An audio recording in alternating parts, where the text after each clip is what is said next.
Tonight, we are part of the largest gathering of transgender people and allies around the world. This week, there have been 106 ceremonies in 41 states in the District of Columbia in the United States alone, and an additional 43 ceremonies in 12 countries on 5 continents. We come together to remember, but we also need to take our anger and our sadness and steer it in a direction to create positive change. 8 days ago, 6 of us from Tennessee were part of a large gathering of transgender activists from around this country who gathered together in Washington to celebrate the Senate's passage of the Employment Non-Discrimination Act.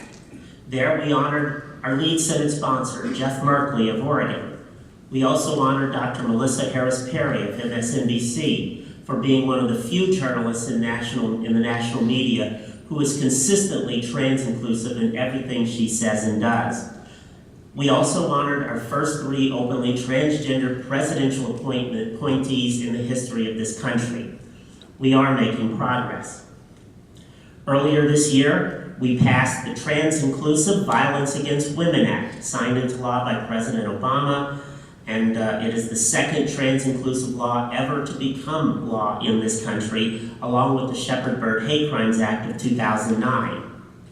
But there's still work to be done. Sometime later this year, we hope to see the Senate vote on the Strengthen American Schools Act. That will help put language to address bullying against LGBT people into federal law and provide the resources for schools around the country to end that bullying, to stop the dropouts, and to stop the suicides. And of course, we're working hard to get the House to vote on the Employment Non-Discrimination Act, now that we have a 2-to-1 vote in the Senate. Right here in Nashville, our Congressman Jim Cooper is a co-sponsor of ENDA, and yet he has said he has not decided how he will vote if there is a motion to strip transgender people out of it.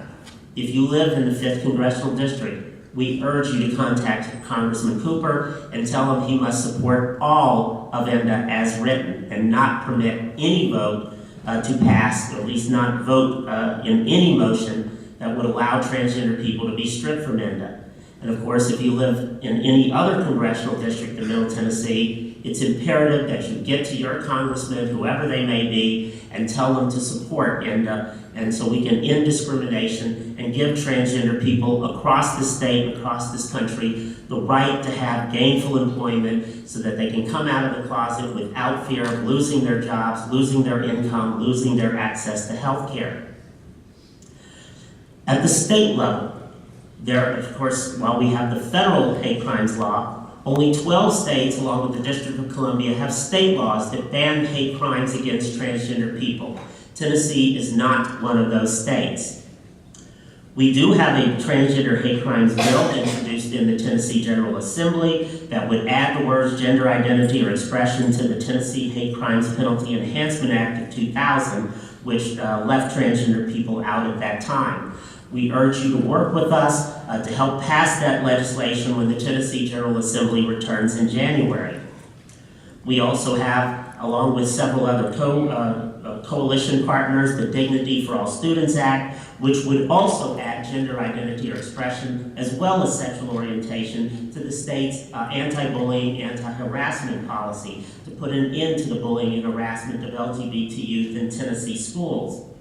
And then we had this year, for the first time ever, the Tennessee Non-Discrimination Act that would also add sexual orientation and gender identity and gender expression to the state's employment non-discrimination law for not just employment, but for housing, public accommodations, and financing.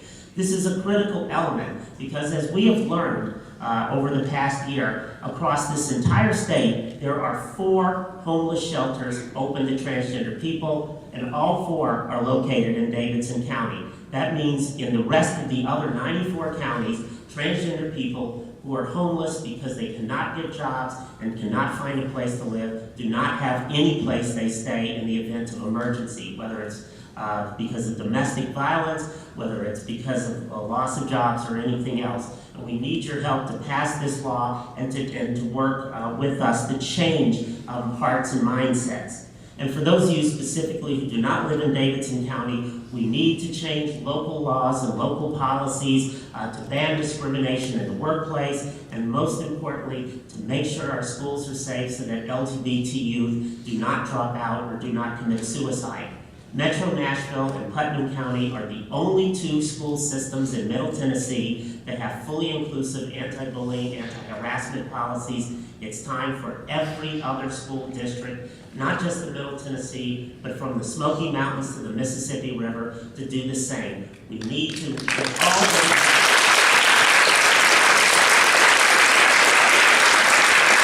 So please take the time when you leave here tonight, after you've recovered from this evening, please take the time to get involved. We have a table at the back, the Tennessee Transgender Political Coalition. Please sign up, please pick up information. And also, if for any reason you or someone you know has been a victim of a hate crime, we have reporting sheets that tell you how to file a report with the U.S. Attorney's Office of Middle Tennessee. Thankfully, we do have the Shepherd-Bird Hate Crimes Act. We do not want anyone to be a victim, not now, not ever again. But we thank you for being here. We thank all of you who have participated. Thank you.